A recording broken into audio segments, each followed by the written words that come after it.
శివరాత్రిని శివుని భక్తులంతా ఎంతో ఘనంగా జరుపుకుంటారు. నియమనిష్టలతో పూజలు చేస్తారు.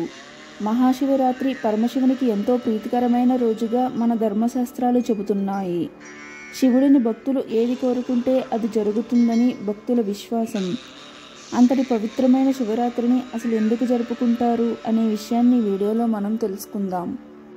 పురాణ కాలంలో దేవతలు అసురులు కలిసి అమృతం కోసం క్షీరసాగర మదనం జరపగా ఆ క్రమంలో ముందుకు బయటికి వచ్చిన గరాళాన్ని శివుడు మింగేస్తాడు. ఆ రాత్రి శివుడు పడుకుంటే విషం శరీరమంతా వ్యాపించే ప్రమాదం ఉంటుందని అందుకు ఆయనకు నిద్ర రాకుండా దేవతలు అసురులందరూ కలిసి 5 జాముల కాలం ఏకధాటిగా ఆడిపాడుతారు. అప్పటి నుంచి ప్రతి సంవత్సరం మాఘమాసంలో వచ్చే బహుళ చతుర్దశి రోజు వారు ఆడిపాడిన 5 జాముల కాలాన్నే మహాశివరాత్రిగా మనం జరుపుకుంటున్నాం. ఆ రోజు ఉపవాసం జాగరణలతో భక్తులు శివారాధన చేస్తారు. ఆ గరాళాన్ని కంఠంలోనే దాచుకోవటం వల్ల ఈశ్వరుడు నీలకంఠుడయ్యాడు. అంతేకాకుండా శివరాత్రిని ఇంత పవిత్రమైన దినంగా జరుపుకోవడానికి ఇంకో కారణం ఉంది.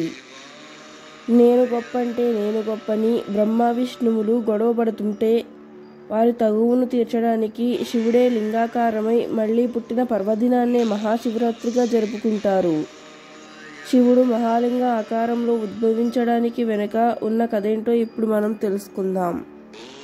సకల జీవరాశుల తలరాతులు రాసేది నేను, సృష్టిని సృష్టించేది నేను, కాబట్టి నేనే గొప్ప అని బ్రహ్మంటుంటే నువ్వు కూర్చున్న చోటు నుండి ఎటూ వెళ్ళవు. కాలు కదపకుండా తలరాతులు రాస్తే సరిపోతుందా? లోకాలని తిరిగి రకరకాల అవతారాలలో జన్మిస్తూ పాలించేది నేను, కాబట్టి నేనే గొప్ప అంటాడు విష్ణువు. వీరి తగువు ఎంతటికీ తేలకపోవడంతో దానిని తీర్చేందుకు మహాశివుడే రంగంలోకి దిగుతాడు. ఒకచోట అగ్నిస్తంభం ఉందని దాని ఆది అంతములు ఎవరు కనుక్కుంటే వారే గొప్ప, ఇక బయలుదేరండి అని చెప్తాడు మహాశివుడు. అగ్నిస్తంభం ఆద్యంతాలు తెలుసుకోవడానికి బ్రహ్మ విష్ణువులు బయలుదేరుతారు. ఆది కోసం బ్రహ్మ, అంతం కోసం విష్ణువులు బయలుదేరుతారు. ఎంత ప్రయత్నించినా దాని అంతం కనుక్కోలేక విష్ణుమూర్తి ఓటమిని అంగీకరించి శివుడి దగ్గరకు బయలుదేరుతాడు. దారిలో బ్రహ్మ కామధేనుమును మొగలి పువ్వును చూసి అగ్నిస్తంభం మొదలు కనుక్కున్నా అని చెప్తాడు. ఇద్దరూ ఒక చోట చేరిన తర్వాత అగ్నిస్తంభం తానేనని దానికి ఆద్యంతాలు లేవని చెప్తాడు మహాశివుడు. దీంతో తమకంటే శివుడే గొప్పవాడిని గ్రహించిన బ్రహ్మ విష్ణువులు లింగాకారంలో ఉన్న శివుడిని పంచాక్షరి మంత్రంతో ధ్యానించి మారేడు దళాలతో అర్చిస్తారు. వెంటనే శివుడు ప్రత్యక్షమై అన్నీ నేనే, అంతటా నేనే, నన్ను పూజించిన వారికి నా అండ ఎల్లప్పుడూ ఉంటుందని చెప్తాడు. అదే శివరాత్రి.